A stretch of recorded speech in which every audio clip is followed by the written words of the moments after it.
A few years ago, I made a terrible mistake that still haunts me to this day. It was the kind of mistake that you can never take back, the kind of mistake that you can never forget.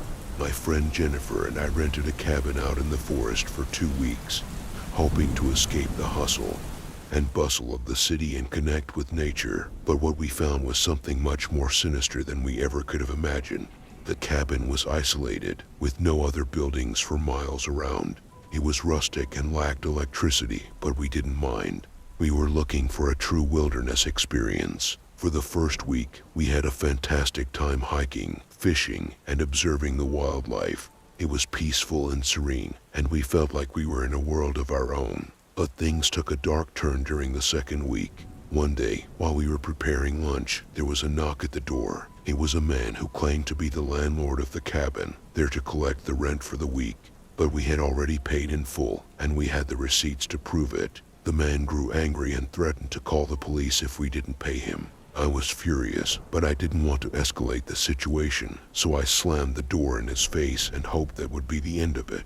But it wasn't. Later that night, we heard a noise outside. Jennifer screamed, and I rushed to her room to see what was wrong. The man from earlier was looking in through her window. I felt a chill run down my spine as I realized that this man was not going to give up easily. And then we heard a pounding on the front door. It was the man again, demanding his money. We didn't know what to do. We were trapped, with no weapons to defend ourselves. The man started to break into the cabin through the window, and I was terrified.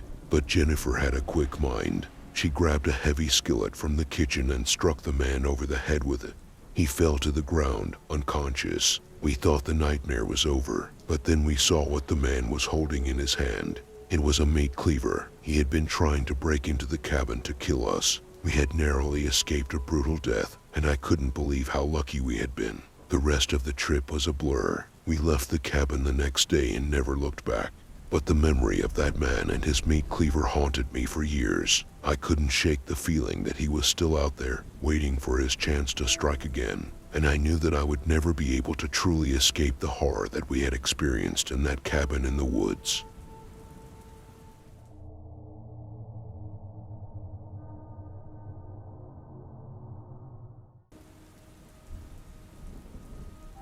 It was a night like any other as I drove my semi-truck down a long, winding road that stretched for miles. The darkness of the night engulfed me as I made my way through a desolate landscape. But little did I know that this night would be different from any other. As I reached a truck stop, I was relieved to have a place to rest for the night. I parked my truck in a quiet corner away from the other trucks and settled in for the night. I went to get some food and used the restroom before returning to my truck. As I watched TV, I heard footsteps outside my truck. I dismissed it as a figment of my imagination. But the sound persisted. It grew louder and more menacing with each passing moment. I went outside to investigate, but there was no one in sight. I went back inside and tried to get some sleep. But as the night wore on, I heard the sound of someone rummaging through my belongings. I lay still, pretending to be asleep, as the intruder went through my things. I caught a glimpse of the intruder, but I couldn't make out their face. They were a shadowy figure, lurking in the darkness. I didn't know what they wanted, but I knew I was in danger. I lay there, frozen with fear, as they loomed over me. Suddenly, they got up and left, and the silence was deafening. I cautiously opened my eyes and saw that they were gone. I breathed a sigh of relief and got up to investigate.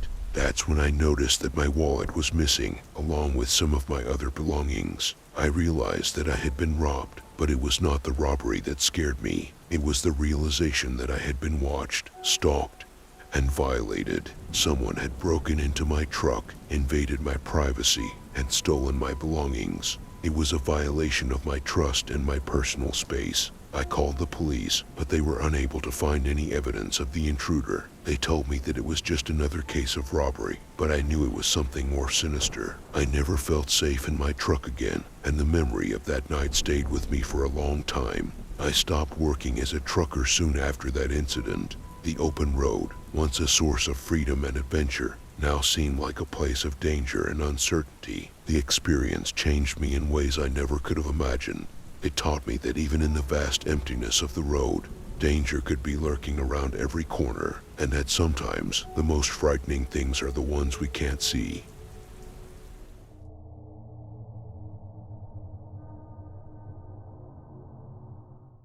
Allow me to recount the chilling experience that unfolded during a recent trip to Las Vegas. It was Memorial Weekend, and two of my close friends and I had decided to venture into the vibrant city, opting to secure a Lyft ride to Old Las Vegas. Little did we know that this seemingly innocuous choice would lead us down a path of unease and suspicion. Our Lyft driver was an older gentleman of Greek origin. Initially, he appeared friendly and devoid of any apparent ill intentions. However, the first inkling of unease emerged when he directed a series of peculiar questions towards one of my friends.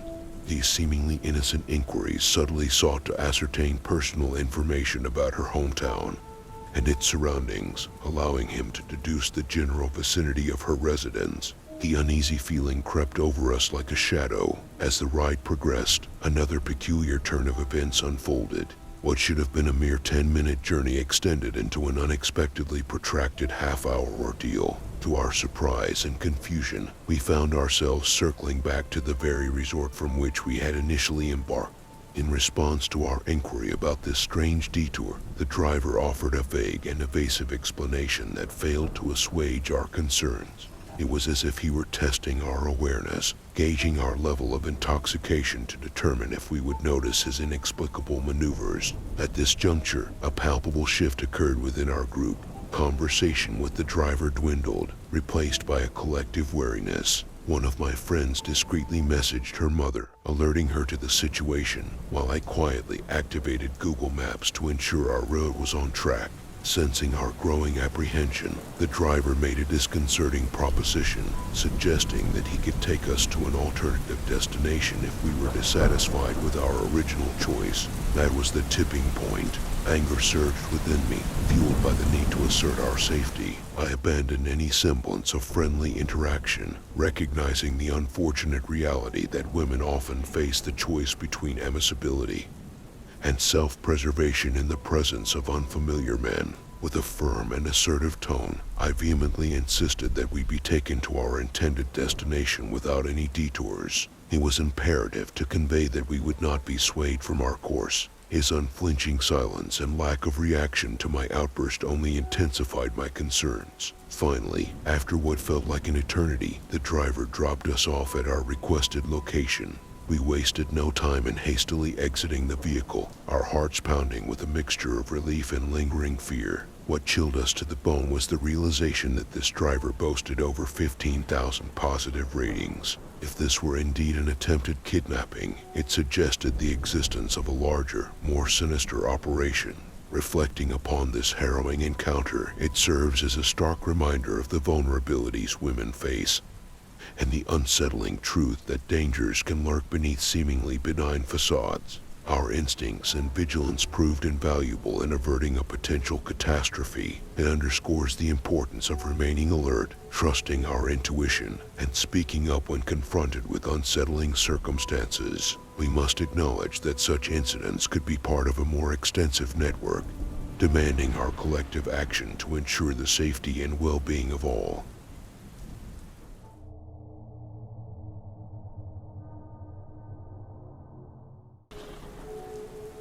Allow me to regale you with a spine-chilling tale that unfolded during my trip to England with my mother in the late 90s. Our journey was intended to trace her ancestral roots and venture into the enigmatic landscapes of Ireland. Little did we know that fate had a different plan in store for us, shrouding our sojourn in a cloak of darkness and fear. As luck would have it, our plans to cross the treacherous Irish Sea were thwarted by the unforgiving September weather. Stranded in Liverpool, we found ourselves in a state of limbo, waiting for the tempestuous waves to subside. However, my mother's lack of foresight, with no hotel reservations made for our entire 2-week escapade, added an unnerving layer to our predicament. Undeterred by the mounting challenges, I took it upon myself to secure our nightly lodgings. After careful consideration, I settled for a seemingly decent hotel, where my mother booked a separate room to accommodate her restless leg syndrome, which often rendered her nights restless for both of us. It was in the darkest hour of that fateful night when a cacophony shattered the veil of silence that enveloped the hotel's corridors. The unmistakable echoes of a man's voice, marred by the unmistakable taint of intoxication, reverberated through the walls. In his inebriated state, he unleashed his fury, relentlessly pounding on doors and walls, a symphony of chaos and violence. In my youthful impetuousness, I made a grave error, foolishly responding to his tumultuous rage with a plea to desist. This only served to stoke the embers of his wrath, transforming his drunken ire into a blood-curdling determination. His frenzied assault now focused on my door, his bellowing voice resonating with threats of imminent demise. Frantically surveying the room, panic gripped my heart as I realized the absence of a lifeline. No telephone stood within reach, for this was an era when such amenities were not a given. Hope dwindled as I glanced toward the window, only to discover its sealed permanence, rendering escape an elusive dream. I was trapped, left to endure the deranged man's relentless assault. Time warped within that confined space as the minutes stretched into an eternity. With each passing moment, his brute force intensified, testing the fortitude of the door that separated us. The symphony of destruction reached its crescendo, his weapon of choice, a fire extinguisher ripped from its rightful place, violently colliding with my door. Miraculously, slumber claimed me, offering a brief respite from the nightmare that had engulfed my reality. When dawn cast its faint glow upon the room, I arose, trembling, and beheld the aftermath of the man's relentless fury. The door bore the scars of his ferocious onslaught, battered and bruised, a testament to his unhinged rage. The hallway itself, once pristine, now bore the scars of his wrath, etched upon its walls as a testament to the chaos that had unfolded during the night. However, the most disconcerting revelation awaited me.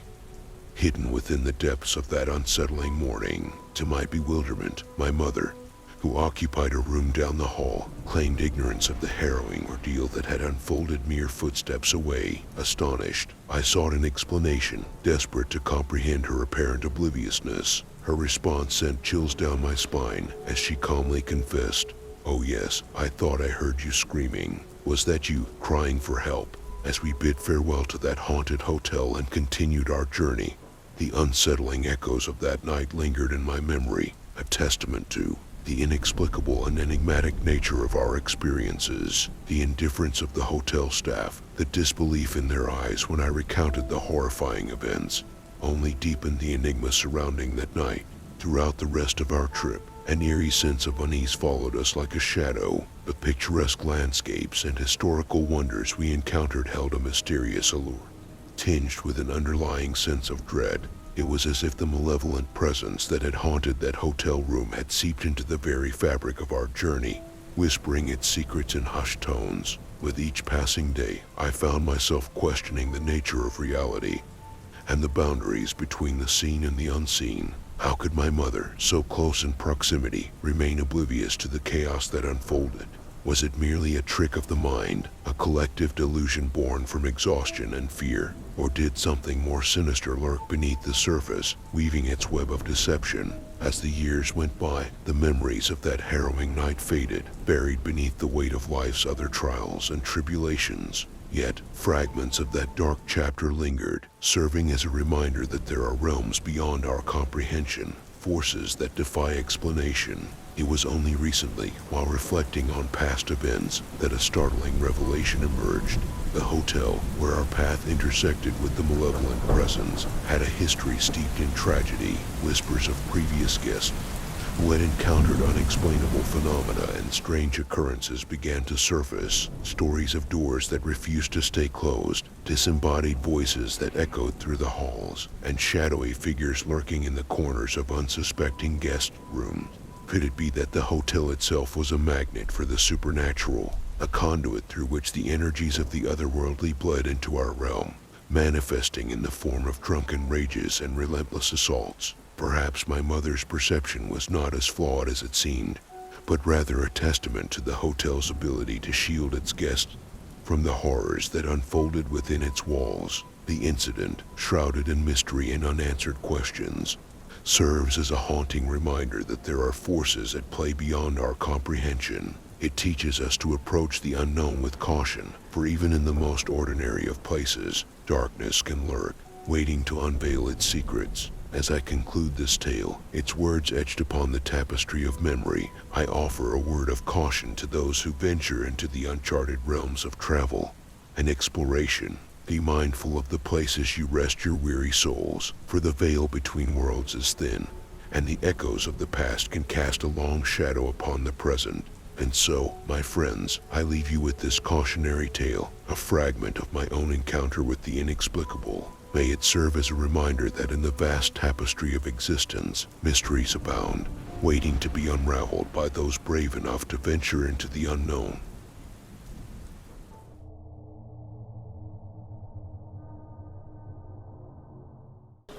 It started with a tunnel, a drain tunnel under a busy road, to be precise. And just like any other teenager worth their salt, these kids decided to explore it. They crouched and sat on their skateboards, gliding deeper and deeper into the tunnel, their flashlights barely illuminating their way. The walls were painted red, and the sheets of metal, with white handprints connected to clothespins, only added to the eerie atmosphere. They pressed on until they reached what they thought was a dead end. But, as fate would have it, it wasn't. On the left was a square tunnel, and in the distance, there was a bright light shining from above onto a red shopping cart filled with belongings. They inched closer towards the light, and as they did, they noticed a big hole in the ground that could serve as their escape route. As they were about to pass the shopping cart, the leader of the group stopped. He was too afraid to move forward. But, being the brave soul that he was, another member of the group decided to take the lead. He stepped past the shopping cart, but something didn't feel right. He had a gut feeling that something was lurking in the darkness, waiting to pounce. And then it happened. A loud echoing sound of someone pounding on the walls of the tunnel. The noise sent chills down their spines, and they quickly crawled towards the escape hole. Once they emerged, a homeless man ran towards them, asking what they were doing in there. They told him they were just exploring, but he had a different story to tell. There was a man living underground in that tunnel, and he was crazy enough to kill them if they went any further. The group was lucky to have escaped unscathed, but the experience left them shaken. It's easy to brush off the dangers of exploring and doing stupid things when you're a teenager, but sometimes the risks are just too great. Who knows what could have happened if they had encountered that crazy man living underground?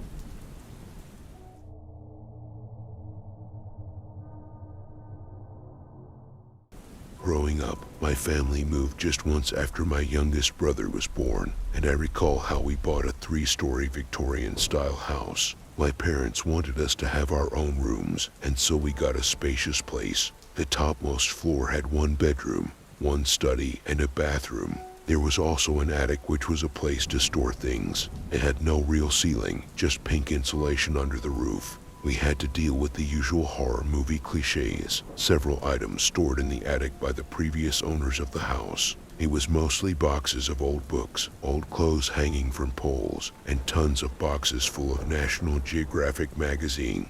It was cool, though, and I loved it. It had a big outside window with a cushioned couch to sit on. One night, 2 weeks after we moved in, while laying in bed, I heard what sounded like music coming from the attic.